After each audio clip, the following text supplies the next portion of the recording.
All right, let's talk about something kind of weird that happens when you're really, really focused. It's this hidden switch that connects your brain and your body in a way that you've probably felt before, but maybe never really understood. So let me ask you this. Have you ever been just so deep in work, writing, coding, or just trying to solve a tough problem, and you suddenly realize, whoa, my hands are freezing, even though the room is perfectly warm? It's such a common feeling, but it's pretty strange when you think about it, right? If you're nodding along right now, you are definitely not alone. This is a real thing. Your hands and feet get cold, you kind of lose all sense of your body, and then the second you step back and relax, boom, the warmth just floods right back in. And the wildest part? You didn't do anything to make any of this happen. It just happens. Okay, so to get what's going on here, we need to look at this really simple but powerful idea that we basically operate in two completely different modes. You can think of them as your cognitive mode and your body mode. So cognitive mode is exactly what it sounds like. It's that in-your-head feeling where all your focus is on abstract thoughts. But body mode, that's the total opposite. It's all about feeling your physical presence, centered more in your torso and your whole body. One is super fast and sharp. The other is a bit slower, but way more sustainable. And here's the absolute key to those cold hands. When you're deep in that cognitive mode, your body just naturally pulls blood flow away from your extremities, your hands and feet. It's not a bug. It's a feature. Seriously. It's just a side effect of intense focus. It's not a sign that you're secretly stressed out or anxious. So if we can get stuck in this head-first cognitive state, how do we get back? Well, this is where it gets really interesting, and frankly, a little backwards from how we normally think. It's all about what we can call the paradox of not doing. Just let this idea sink in for a second. The switch back to body mode isn't something you do. It's something that happens when you stop doing. Your body is basically just on standby, waiting for an opening to take back the controls and regulate itself. So what's really going on under the hood? Well, you're not forcing anything. Your center of attention just kind of drifts from your head down into your torso.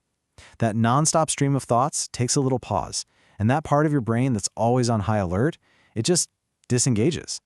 This is the perfect analogy for it. You're not trying to find relaxation by slamming on the accelerator. All you're doing is taking your foot off the cognitive brake that's been holding your body's natural, relaxed state in check. And because this is so counterintuitive, here's a foolproof guide on how to make sure you fail. If you really want to stay stuck in your head, just try really hard to switch. Constantly ask yourself, is it working yet? Am I relaxed now? That kind of constant self-monitoring is the very definition of keeping that cognitive brake slammed to the floor. This leads us to a really, really important question. We always talk about needing quiet to relax, but what is the real noise that's getting in the way? I think the answer is going to surprise you. First of all, let's be super clear about what noise isn't. It's not the music you have playing, or the notifications popping up on your phone, or even how much information you're trying to process. All that stuff is external. The real noise, well, that's all internal. It's the frequency of your own reactions. It's that little voice in your head that's constantly checking in, judging how you feel, evaluating your own internal state. That is the static that's blocking the signal. So for your body to take over, all it needs is a tiny little bit of what you could call a margin. Just a brief gap in that constant stream of self-reaction. A split second where you don't have to judge or respond or check in. That's the opening it's been waiting for.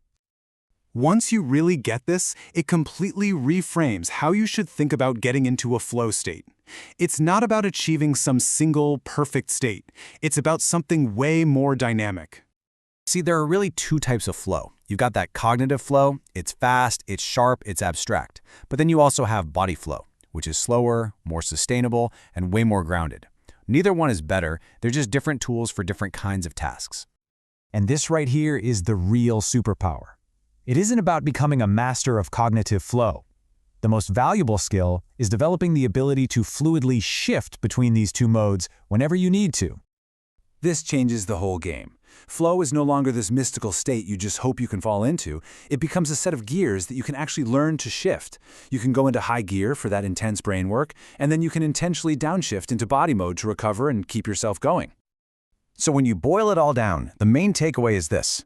This switch isn't some new technique you have to learn or an action you have to take. It's a natural, built-in transition that happens all by itself the moment we stop interfering and just let our bodies do what they already know how to do. So, I'll just leave you with this final thought. What if all this effort we put into trying to learn how to relax is actually pointed in the wrong direction? What if the real skill isn't learning a new trick, but just getting better at noticing when we're getting in our own way? Something to think about. Thanks for tuning in.